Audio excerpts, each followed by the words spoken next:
Today on EDM Tips, we've got a very special guest, a true pioneer of future house and one of the most influential electronic music artists of the past decade, none other than Oliver Heldens. From his breakout hit Gecko to headlining the biggest festivals in the world, remixing legends like Calvin Harris and Coldplay, and running his own record label Heldens Records, Oliver has consistently pushed the boundaries of dance music, including the tracks with his darker alias Hilo. I got a chance to catch up with him backstage before his Ultra gig last weekend, and we chatted about his advice to up-and-coming music producers who would like to perform somewhere like Ultra, whether or not he suffers from writer's block and how he suggests overcoming it, the power of collaboration, and embracing your strengths and doing what you enjoy. I've linked to his music below this video, so without further ado, let's meet Oliver Heldens. Oliver, thank you for making the time to speak with us. Yeah, it's good to be here. A lot of my viewers on our channel about music production are huge fans of yours. Like, my wife's favourite tune is the one you did with Nile Rodgers. She's always singing it in the car, so thank you for the music. Nice. And we got loads of questions that I'd like to dig into, but I guess one of the most important ones would be, is there any advice that you could give to up-and-coming producers who would love to be playing on the main stage at Ultra, you know, as a dream? If there's something someone would have told you when you were starting out, you know. Yeah, I mean, the thing is, there's not really one advice that applies to everyone. So, because one thing that I've noticed, like being in this industry now for such a long time, that every artist or creative person or entertainer or whatever, however you want to call us, that we all kind of walk our own paths. And some people start more in the background as a very talented songwriter or producer, or they're not even making dance music at first, and then somehow they get into the dance music world and then start to make like an artist project and start to perform. Or sometimes people they love the idea of becoming a DJ, and they love that kind of music, and they're going straight away for the artist career. But then they actually make it happen, and they start to tour, and they realize like, oh shit, this is not for me. Like I'm not at home anymore. I want to be in the studio. So there's also, I know so many people from back in the days who, like, I'm really glad that they stopped DJing and that they chose to become full-time producers, because the ones who did that well, like they are crushing it at the moment. So, yeah, I mean, it really depends what you want. I guess a general. So for me, every time that I do a personality test, it says that I'm like extrovert by like just slightly. So I'm basically like ambivert, or. For me, it's really easy to be just in the studio. I have like a hyper focus. Yeah. Be like obsessed with just music, and I'm comfortable being alone. But I'm also pretty comfortable on stage and being around people. You look comfortable. But I know people that are super extrovert and that are amazing performers and entertainers, but they're not made for the studio, and then they end up working with other people that are great in the studio.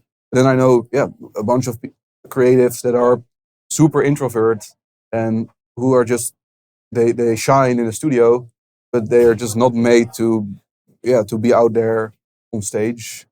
I guess it can also change for people over time. So that's what I'm trying to say, that everyone walks their own path. So it's really important to listen to yourself and not look too much at what others are doing. Yeah. Or yeah. And I guess also one thing in general is so that collaborating is really important. Sometimes it kind of looks like from afar that it's a one-man show, but like many big artists, they have become that big because they embrace other people, their input as well, and because of the way they collaborate and they learn from other people. Or maybe some people in every industry, but if you look at like movie production, that kind of industry, which is super hard to get into as a composer or producer. I think a good example is probably Junkie XL, Tom Holkenborg, who was very successful as a electronic, as a producer and as an artist, performer. And then when he tried to get into music, into film, then he first was. I believe Hans Zimmer was his mentor. Oh, right. Wow. Right? Or I don't know that much about his story, but I think he had to kind of be on the background and be more of someone's like be like mentored for many, many years before he could fully shine himself and have more like bigger responsibilities in that industry. So yeah, there's no one size fits all. Okay, cool. And the last question, because I know you've got to get off and get ready for your set, is what do you do when you get writer's block? Because you're so prolific with your productions. Do you ever get writer's block? Yeah, so I don't. My longest writer blocks would be maybe like 10 days or 2 weeks, but that's more so. But I'm bipolar, which has a lot of pros and cons. It's like a double-edged sword because it comes with a lot of creativity. And luckily, in like the last 5 years, I've been super stable. So for me, actually, right now, it's more like a superpower in some way because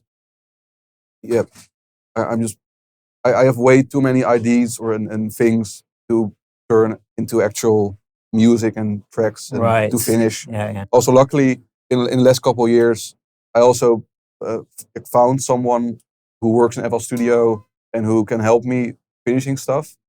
Because to get a track, for me to get a track from like 0% to, I don't know, like 70% or 80%, like something that I can play out, that doesn't take that long. But then to take it from 80% to 100%, that takes at least the same amount of time. So I'm really glad that I found someone that can help me to get it, over the finish line.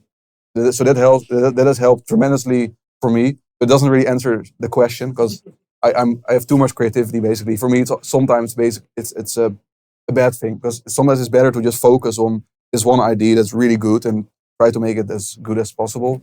So, but yeah.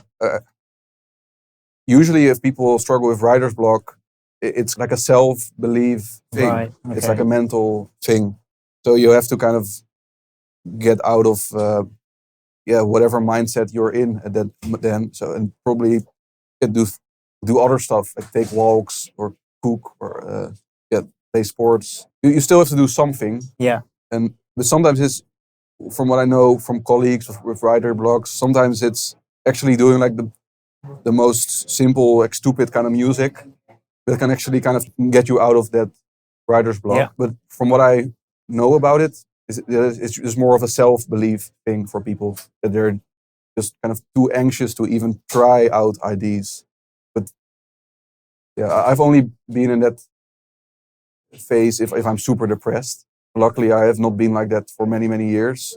But I know for some artists, it can become really tough when they have certain success with music that they kind of have this like audience capture effect. Yes, yeah. Right?